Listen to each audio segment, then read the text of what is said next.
Oi amigos, tudo bem? Eu tive um grande amigo, grande, argentino, já falecido, chamado Marcos Burin. Ele falava um portunhol de altíssima qualidade, como eu falo também um portunhol de alta qualidade, mas ele dizia, "Eu sou velino". Eu pensei que velino era velho em espanhol, ele pensou que velino fosse velho em português, e velhinho em português é viejito em espanhol, mas assim nós nos comunicávamos muito bem. Ele morreu e eu tenho muita saudade dele.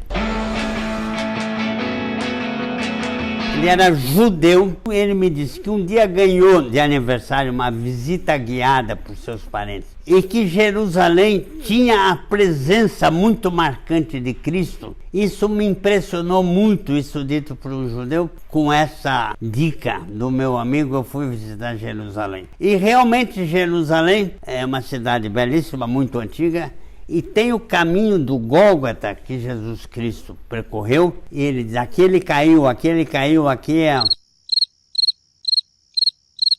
Eu fui lá e vi tudo isso. Aí conversando aqui com o meu amigo que está ao meu lado, é o Davi. E o Davi, que é Davi Nunes Cardoso, mas realmente esse nome é adotado português brasileiro, mas ele é judeu, de pai e mãe judias. E conversando com ele, ele também esteve em Jerusalém e sentiu a mesma coisa, a mesma presença física de Cristo no caminho do Gólgota, que hoje é uma rua ladeada por lojas de todos os lados. Você chega lá em cima, tem um lugar onde Cristo foi crucificado, tem um lugar onde desceram o corpo dele e depositaram numa pedra, tem um lugar onde ele foi enterrado. E conversando com Davi, ele me mostrou as suas ideias sobre Jerusalém e sobre essa pessoa chamada Jesus Cristo que lá viveu. Então, Davi, refaça a nossa conversa, por favor. Como você vê Jesus Cristo? Olha, na imagem judaica,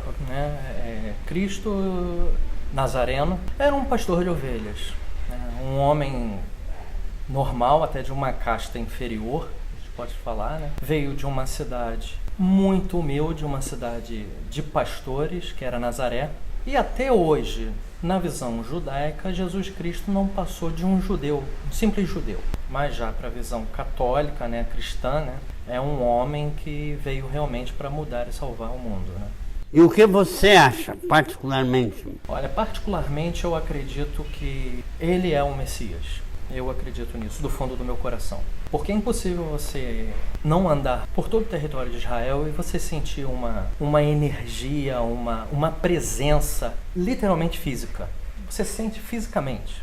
Desceu no aeroporto de Ben Gurion, você já sente que é um dos lugares mais diferentes do planeta, se não for o lugar mais diferente do planeta. Não chegaria a dizer que você é um cristão, não, né? Acho que não, eu acho que não. Não diria que eu sou um cristão, mas eu poderia te dizer que eu acredito muito no poder renovador, no poder diferencial de Cristo.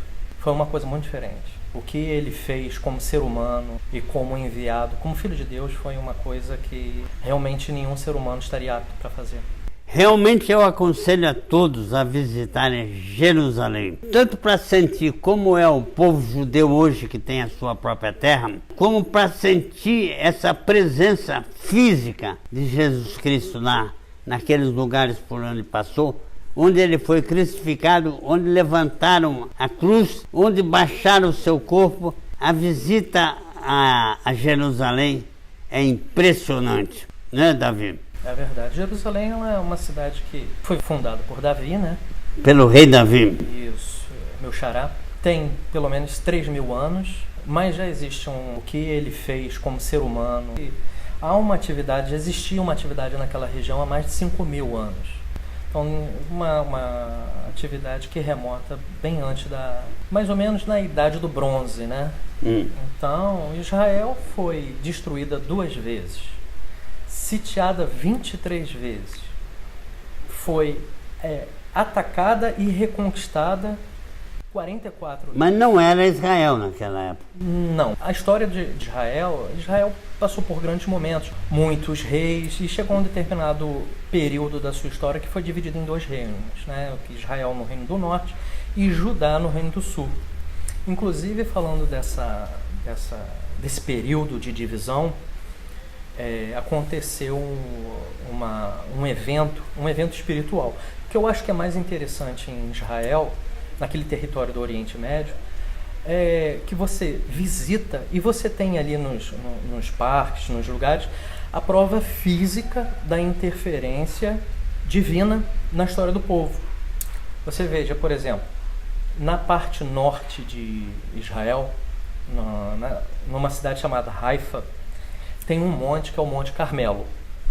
Esse monte é um monte muito famoso, ele fica de frente para o Mediterrâneo, foi palco de vários eventos espirituais e até inclusive históricos dentro de Israel. Mas um deles, que me chamou muita atenção, eu estive lá, foi que no período em que aconteceu esse evento que eu vou falar, foi bem no início da história. Havia um rei em Israel, que era um camarada muito ruim. O nome dele era Acabe. Ele era casado com uma mulher chamada Jezabel. Essa mulher era seguidora de um deus sírio, que era o deus Baal. Na época, Acabe, apaixonado pela mulher, a mulher era uma mulher muito ruim, manipuladora, sanguinária, e ela convenceu com o tempo esse rei a perseguir e aniquilar a religião dos adoradores de Yahvé, que eram os judeus. Então tudo que era profeta de Deus, Acabe mandava matar. E nessa época existia um profeta que é famosíssimo até para a história cristã, para a judaica também, que era o profeta Elias. E esse camarada, depois de alguns episódios com o rei Acabe, resolveu fazer uma audiência com o rei. Depois de tanta matança, chegou até o rei e falou: vamos fazer o seguinte, quero convocar junto com você 450 profetas de Baal e 400 profetas de uma deusa chamada Asaf, totalizando 850.